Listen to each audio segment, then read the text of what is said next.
Oh, yeah. This is Lou again. This is going to be real brief. I want to let you all know something that you don't know on this channel. I'm going to upload something that I've got a new channel, actually, and I'd like you all to visit it.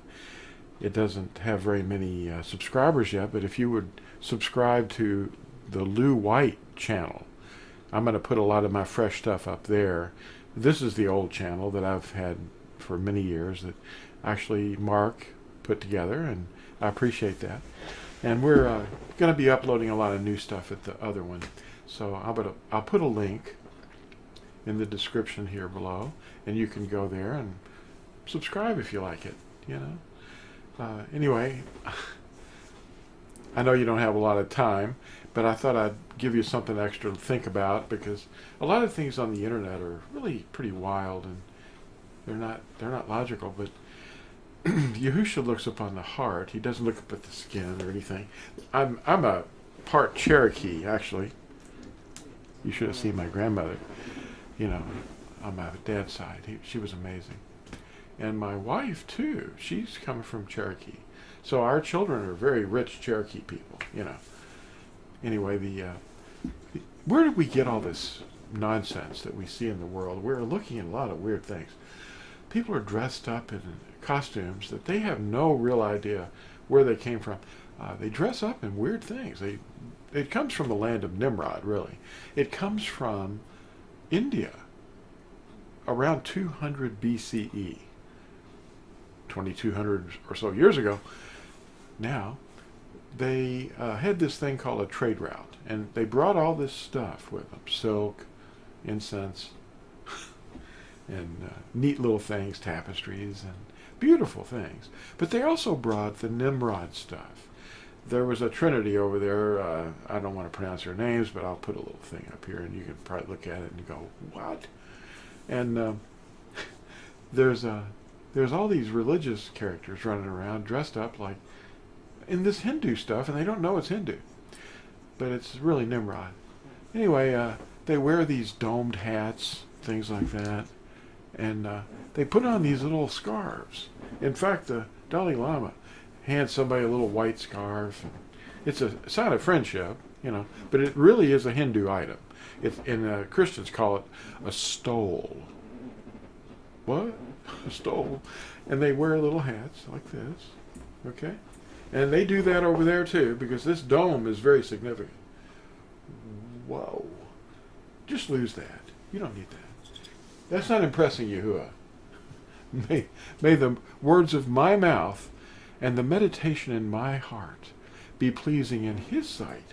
We're looking at ourselves. We're looking at skin and DNA and stuff. Well, these domes are not good. What in the world is going on there? Uh-oh. Don't look too closely. There's some nasty things there. And the architecture is just one thing, but the practices and walking around the object that you worship, that's coming from somewhere else. And who is this guy right here? Well, what's that halo? Uh-oh. And what's that crescent? Well, that's coming from someplace you wouldn't expect.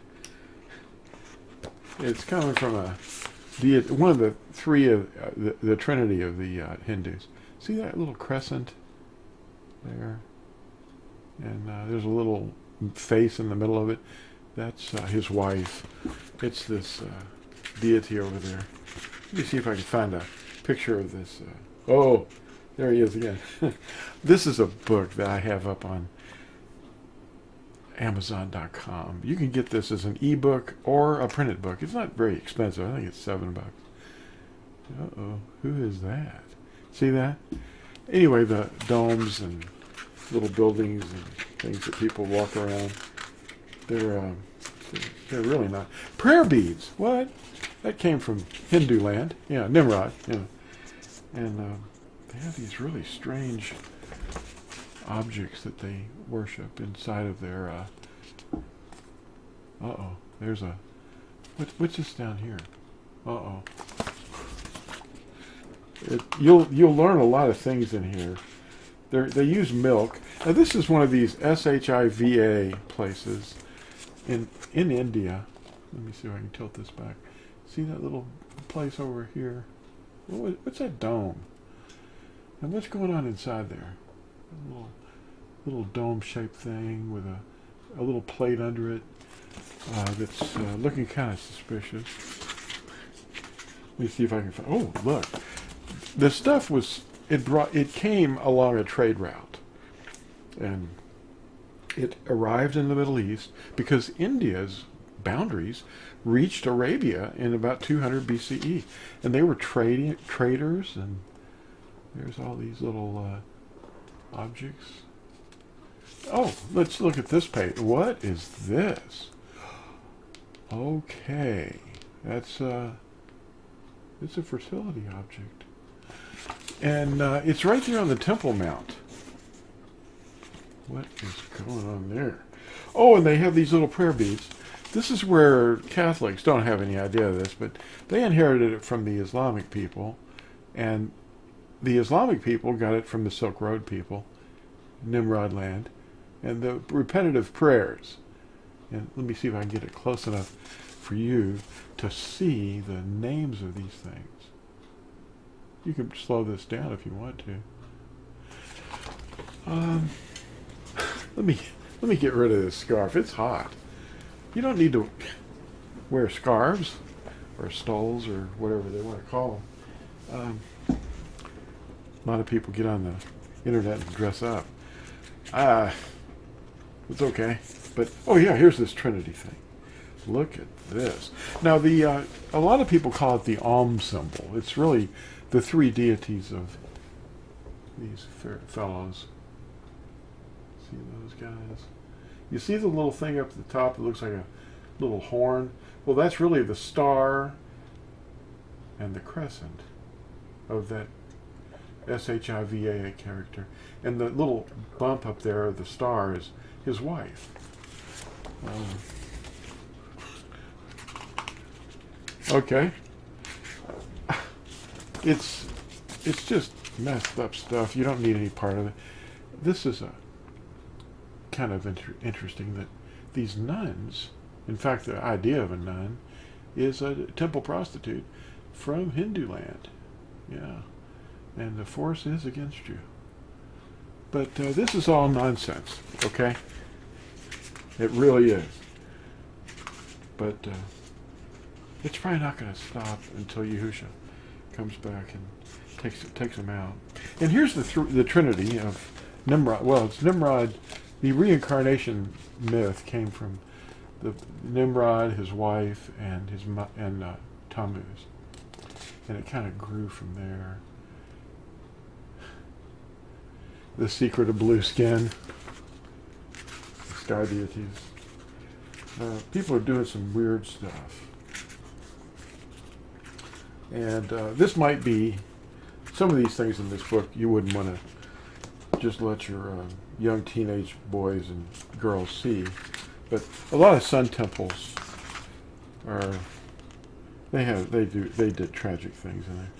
The thing that they do in Rome with the pillar and the in front of what they call St. Peter's Cathedral, that big dome place. It's just another symbol of Nimrod land, but they've done these horrible things that are an abomination to Yahuwah.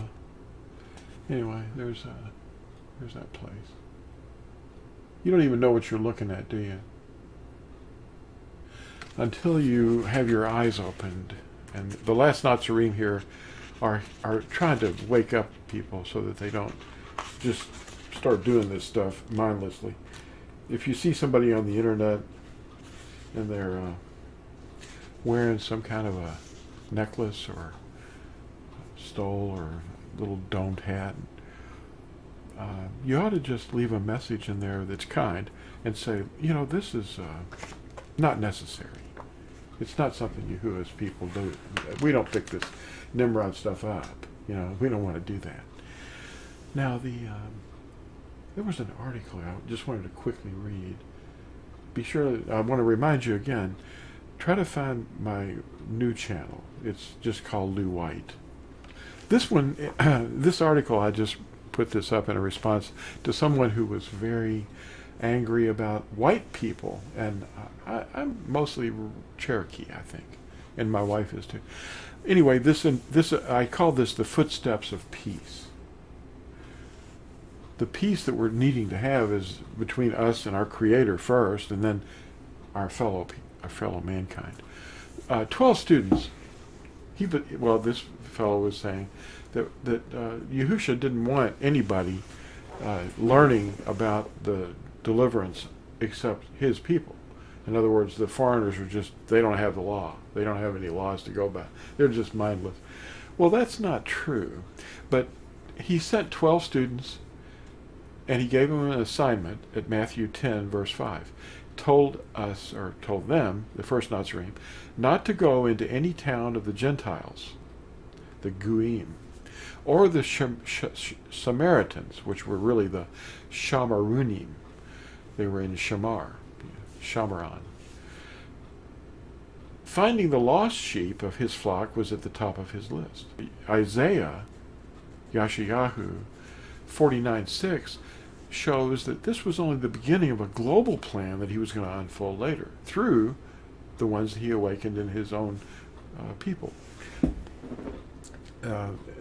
He's breathed into his last Nazarene today, and we are activated soldiers to restore the breach and the paths to walk in. Matthew 28:19 and Yeshayahu 56, 4 through 8, give us the wider view of Yahusha's mission. But his first Nazarene were told to take the message to Yisrael first. Yisrael. Later we discover it is for the Yahudim first, and also for the Hellenists. Now that's Romans 1, verse 16. It's also for them, but the first to hear it, to be awakened, are the Yahudim. Of course, people are very tuned into their skin color these days, which is not good. He doesn't look on the outward appearance. He looks upon the heart. Yahusha is drawing all mankind to himself, and his name is growing more magnificent in all the Eretz through his last Nazarene. His last Nazarene are alive now on the earth. Now, the Arabs are Ibrahim, descendants of Eber, or Hebrews. The Arabs are descended. They just didn't get scattered into the nations, and so they kind of look about the same as they always have. And they're highly inbred. And also, some of those that are imprisoned in the Nimrod land, the SHIVA, Hindu, Islam, Nimrod world, are learning. And that's amazing. They can also come into the flock and join. There's lost sheep, and there's also other sheep who are not of this fold, who he is also trying to draw. The thoughts and plans of Yahuah are so vast that they're unfathomable. Our inner thoughts are far more capable of getting us disinherited by our Father than our skin color or our DNA. The human heart is what's sick, and the last Nazarene are here, rising in the power of Yahusha, to tear apart all the strongholds, imprisoning the minds of all who will hear his voice in us. I was once a selfish wretch. Can I say that? Until he came into me and cleaned out the filth, and he's still working on me. By the way, I want you to always walk in truth. Look at the scriptures and share Yahusha with every nation and every tongue, every skin, and leave footsteps of peace on the hearts who listen to him speaking through you. Thanks for watching. We'll see you next time, and don't forget, go to my other channel on YouTube. It's just called Lou White. Thank you.